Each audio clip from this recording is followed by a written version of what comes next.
Salut les amis de eSport TV, merci encore Gaël de la confiance au nouveau de merci de like, merci de abonner, merci également de baisser les commentaires.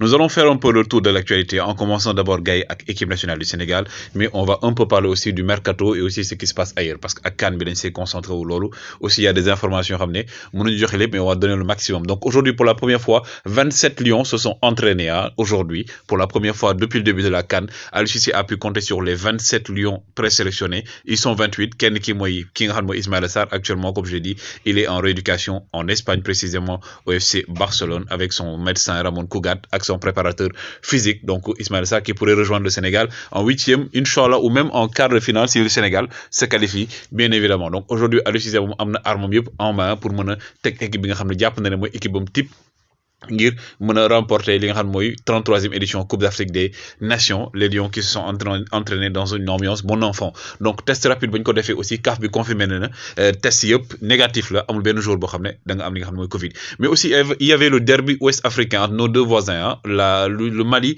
et la Gambie. Donc match très plaisant à voir. Maintenant un but partout. Donc tous les deux buts ont été marqués sur penalty. Et également di wane ne rek aussi les autres pays africains ñi ngi wane seen bopp bu baax ci li nga xam ne moom mooy Coupe d'Afrique. Quelqu'un qui est ci Coupe d'Afrique les amis, c'est Mohamed Kamara, le gardien de la Sierra Leone. Mom actuellement même bu fekkee ne équipe Côte d'Ivoire moo lay mené à l'instant bi wax ni 2-0. Mohamed Kamara il a sorti un penalty de Franck Kessié. Mom actuellement après avoir bien entendu fait passer 90 minutes de souffrance équipe bi nga xam mooy équipe Algérie. Tay il a récidivé dans cette équipe. Mohamed Kamara pourtant gardien local là, c'est un gardien qui joue dans son championnat local. Donc day wane également que le football local jot na aussi ñu koy promouvoir parce qu'il y a des talents énormes te ñiy dem fële fii la ñuy jóge balaa ñoo voyager. L'autre bonne nouvelle, lui également il va nous manquer, il nous manque déjà au niveau de cette Coupe d'Afrique, mooy Youssouf Sabaly. Il a repris bien entendu le terrain. Tay joué na ci derby amoon diggante Betis Séville ak Séville, derby boo xam ne ko arrêté woon ndax benn supporter moo jëloon barre de fer sànni ko ci gaañ benn jour Séville ñu def ko léegi huis clos joué waat match bi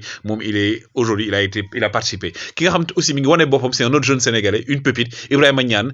Tey moo dugal ngir permettre aussi ki nga xam ne moom mooy Metz ñu bañ ko dóor. Ibrahima Niane, le buteur du FC Metz. Mais FC Metz bi nga xam ne évité na défaite lors de ces 4 donc des 5 derniers déplacements yi mu def, 2 victoires ak 2 nuls la ñu am. Kii tamit Alias Sport ngi lay joué, moom mooy kan mooy kii di Mame Biram Diouf. Tey moo dugal bi égalisation bi contre ki nga xam ne mooy Galatasaray. Il a marqué. Donc moom aussi Mame Biram Diouf, le renard de surface, un lion n'est jamais mort. Moom mi ngi nii di wéy di wane boo xam ne keneen ko xam ne gars yi bàyyi leen ko xel bu baax a baax mooy Formose Mendy. Lui jaar na petite catégorie équipe nationale du Sénégal. Xool leen ko, c'est un défenseur boo xam ne il est fort dans une défense à 3, mais également il est un bon latéral droit, il est polyvalent. Gosse bi xool leen ko, il a de l'avenir. ñii ñooy avenir au Sénégal. Encore une fois Formose Mendy dans une bonne dynamique, et Marseille mi ngi wax ci waxam. Ki nga xam ne aussi ñi ngi wax ci waxam mooy aussi au niveau de Reims mooy kan mooy Dion Lopy. ñoo Marseille kii tey ñoo doon daje Metz. Dion Lopy milieu de terrain bu baax la, capitaine équipe nationale U20 yi la woon. Xàmme leen ko, lui aussi il est appelé à devenir un quart dans l'équipe nationale A s'il continue sur cette même lancée. Ki nga xam ne moom aujourd'hui mi ngi am problème mooy Girondins de Bordeaux ak Mbaye Niang. Tey dañ leen a humilier, ren mu leen dóor 6-0 tax seen président club péter les plombs, dugg ci vestiaire yi xaas joueur wax lu nekk. Donc c'est une mauvaise nouvelle pour les Bordelais bi nga xam ne jamono ji ñoom ñu ngi nekk ci gouffre bi, ñoom nga xam ne am ay problème ak seen yenn joueurs yi ba mettre leen li nga xam ne mooy donc génne leen ci équipe bi dañ leen isolé ñu bëri ci ñoom. Mbaye Niang tey il a joué titulaire mais il n'a rien pu faire contre la foudre de son ancien club muy le Rennes bi nga xam ne ñoo leen dóor. Keneen ki nga xam ne aussi gars yi mi ngi wéy di indi wax ci àdduna bi yëpp mooy Erling Haaland. Moom bi nga xam ne nee na Dortmund ñu ngi koy teg pression pour mu wax leen par rapport ak situation moom actuellement il sait que bientôt day wane ne il va partir. Maintenant kan moo koy jënd mooy wax ji, Real la ci kawam. Kii tamit di Manchester City moom lañ def priorité, mais Paris Saint-Germain aussi mi ngi xaar ci ginnaaw.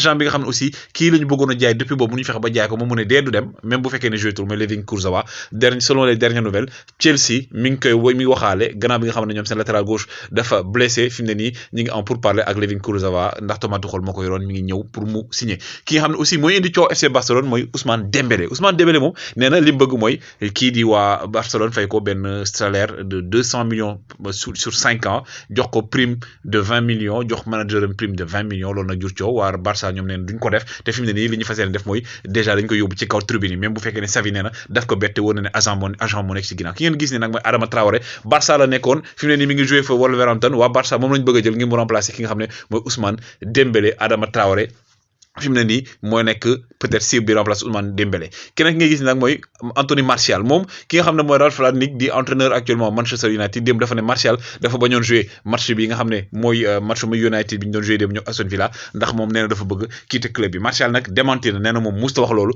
depuis ay at a ngi nii mi nekk foofu noonu ci Manchester United il n'a jamais dit ça respecté na équipe bi nga xam ne équipe bi Manchester United jamono ji moom moo jur coow Anthony Martial bi nga xam ne sax bu dee ne ñëpp njortees nañ ne moom day jugee fi nga xam ne mooy Manchester United mais moom indi na démentir keneen ki nga xam ne aussi gars yi fi mu ne nii moom c'est fini pour lui à Everton mooy ki ngeen di gis nii Rafael Benitez Everton daf ko dàq officiellement gannaaw bi nga xam ne ñoom dañoo nërmeeluwaat Everton l'ancien club de Idrissa Gana Gueye IGG donc également lui c'est fini au niveau de Everton Antonio Benitez l'ancien entraîneur également des Reds de Liverpool yéen gis ni nag mooy ay xale yu nekk Sierra Leone nag lu tax may woon xale yi ce sont 11 enfants yoo xam ne ñoom dañuy souffrir li nga xam mooy pied de botte mooy ñi seen tànk yi am problème ki nga xam nag mooy Anthony Rudiger nga xam ne moom yaayam d'origine sierra-léonaise la fa la juddoo moom tamit d'origine sierra-léonaise la donc moom moo leen jox fayil ñu opérer 11 enfants ñi ngeen di seen tànk yi mel ni pare mel na ku nekk mayo mu nekk loo xam dañ koy saluer bu war ne aussi il y a beaucoup de gens qui font dans le social respect également à Anthony Rudiger et on dit que aussi gars yi